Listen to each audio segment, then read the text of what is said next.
जय हिंद एवरीवन। मैं हूं कैप्टन फैजान बदर अली। दोबारा से आए हैं बात करने के लिए। आज हम बात करने वाले हैं मर्चेंट नेवी में हो रहे फ्रॉड के बारे में। एजेंट्स किस तरीके से बच्चों को परेशान कर रहे हैं, किस तरीके से कम नॉलेज होने की वजह से बच्चों को तकलीफें हो रही हैं, कैसे वो लोग पैसे दे देते हैं एजेंट्स को और वहां पर फिर परेशान होते हैं। स्टार्ट करते हैं एक टॉपिक। हम ये वाला बड़ा इंपॉर्टेंट है हमारे लिए क्योंकि काफी बच्चे परेशान होके आते हैं हमारे पास और वो अच्छा नहीं लगता हमको। बात शुरू करते हैं हम लोग एजेंट से। तो एजेंट्स कौन होते हैं, पहले तो हम ये वाली बात डिस्कस कर लेते हैं। अभी यहाँ पे एजेंट्स वो लोग होते हैं जिनके पास थोड़ा सा कनेक्शन होता है विद सी फील्ड या मर्चेंट नेवी फील्ड के साथ, थोड़ा सा उनका कनेक्शन होता है।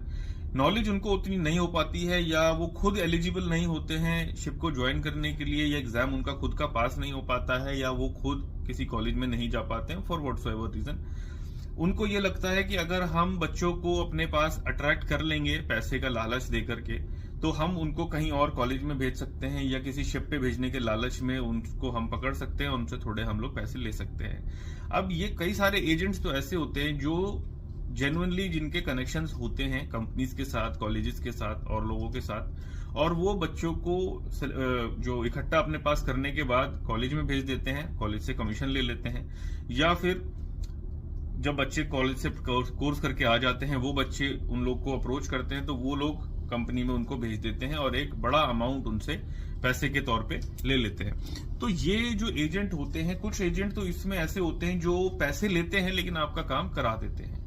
मैं ये नहीं कह रहा हूं वो सही बात है, वो भी गलत बात है। पैसे लेकर नौकरी लगाना इज एब्सोल्युटली रॉन्ग। लेकिन यहाँ पे बहुत सारे एजेंट ऐसे होते हैं जिन लोगों की वजह से लोगों की जिंदगी बर्बाद हो जाती है। मैं उनकी बात करना चाह रहा हूं कि वो लोग पैसे भी ले लेते हैं और उसके बाद बच्चों का फोन नहीं उठाते, बच्चों से मिलते नहीं है, बात नहीं करते हैं, एंड बेसिकली वो भाग जाते हैं और उनका फिर कोई अता पता नहीं होता है कि अब इनको कहाँ ढूंढे। अब वो बच्चे जो होते हैं जो पैसे देते हैं वो इतने गरीब होते हैं क्योंकि उनको नॉलेज नहीं है। अब उनके पास ना होने की वजह से, नॉलेज ना होने की वजह से वो लोग इन लोगों को अप्रोच करते हैं और ये इसी बात का फायदा उठाते हैं कि उनको नॉलेज नहीं है किसी चीज की, तो इसलिए वो हमारी बात ही मानेंगे। अब ये लोग अपने हिसाब से उनको बातें बता देते हैं। अभी यहाँ पे मैं एडमिशन्स की पहले बात कर लेता हूँ कि जब एजेंट के पास या किसी भी आदमी के पास आप जा रहे हो और उसकी कॉलेज की बात हो रही है, तो सबसे पहले तो आप ये पूछो कि जो कॉलेज में आप हमारा एडमिशन करवा रहे हो ये डीजी शिपिंग अप्रूव्ड है या नहीं है, कॉलेज जेन्युइन है या नहीं है, कॉलेज की प्लेसमेंट कैसी, रिकॉर्ड कैसा है प्लेसमेंट का, पहले बच्चे जो गए हैं यहाँ पे वो कहाँ हैं, उनके बारे में कुछ पता तो चले, इंटरनेट से ही पता चले। उस कॉलेज के बारे में जाकर के गूगल पे रिव्यूज पढ़िए आप। गूगल पे रिव्यूज आजकल मिलते रहते हैं, हर चीज के मिलते हैं, कोई ना कोई वीडियो मिलेगी आपको, या उस कॉलेज की ऑफिशियल वेबसाइट के नीचे जाकर बच्चों ने कुछ कमेंट्स छोड़े होंगे जो वहां से पढ़ के निकले होंगे, उससे आइडिया लगेगा आपको।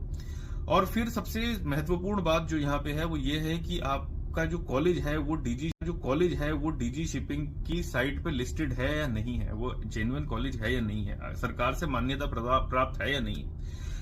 और डीजी शिपिंग अप्रूव्ड कॉलेजेस की लिस्ट मैं यहाँ पे भी डाल देता हूँ, वीडियो के नीचे आपको मिल जाएगी, और वैसे आप उसको डीजी शिपिंग की वेबसाइट पे जाकर के भी चेक कर सकते हो। अब दूसरी बात करते हैं प्लेसमेंट की। जो एजेंट बच्चों को उठाकर जहाज पे चढ़ाने का लालच दे देते हैं और उनसे पैसे ले लेते हैं। अब ये एजेंट्स जो होते हैं इनके कहीं ना कहीं तार जुड़े होते हैं किसी ना किसी कंपनी के साथ या किसी ना किसी दूसरे एजेंट के साथ, या नहीं भी जुड़े होते हैं। तो ये बच्चों को लालच दे देते हैं नौकरी का कि आपको जहाज पे आपको नौकरी देंगे, हम शिप पे नौकरी देंगे, मर्चेंट नेवी ज्वाइन करा देंगे और इतनी सैलरी आपकी हो जाएगी, ये हो जाएगा, ऐसे ऐसे हो जाएगा, और ये आपसे पैसे ले लेंगे।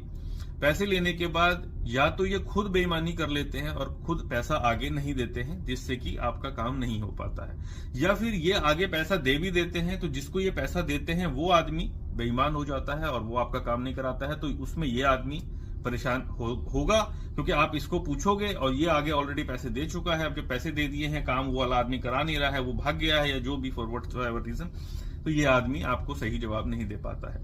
या फिर आगे जो कंपनी को इसने पैसे दिए हैं, ये जो भी करा है, उस कंपनी ने पैसे लेकर के इसको बोल दिया है भाई अभी वेटिंग बहुत है, अभी आपको हम कुछ नहीं बता सकते हैं, आपको वेट करना पड़ेगा। कितना टाइम वेट करना पड़ेगा वो इसको भी नहीं मालूम है। तो जो भी रीजन निकल के आता है, इन दी एंड परेशान कौन होता है? जिसने पैसे दिए हुए हैं। परेशान होते हैं बच्चे, परेशान होते हैं वो कैंडिडेट्स जिन लोगों को कम नॉलेज होने की वजह से इन लोगों के पास जाना पड़ा और इनको उन्होंने पैसे दे दिए और आज उनको इनके पीछे पीछे भागना पड़ रहा है। अब ना तो ये उनका फिर फोन उठाते हैं, ना ही उनसे बात करते हैं। आप इतना परेशान होने के बाद, इतने पैसे इकट्ठे करने के बाद इनके पास जाते हो और फिर वहां पर अपने पैसे बर्बाद कर देते हो। तो मेरा कहना यही है कि ऐसे लोगों से आप बचो, ऐसे लोगों के पास मत जाओ, जेन्युइन सोर्सेज के पास जाओ। और पैसा देकर नौकरी लेना इज एब्सोल्युटली रॉन्ग। पैसा देकर ना तो कोई एग्जाम पास करा सकता है कोई, पैसा लेकर ना ही कोई नौकरी आपको दिलाना चाहिए। तो ये चीजें सबसे ज्यादा गलत हो रही हैं, इसकी तरफ आप लोग मत जाओ और अपना पैसा बर्बाद मत करो। आई थिंक ये वीडियो हेल्प करेगी आपको। गुड लक, जय हिंद।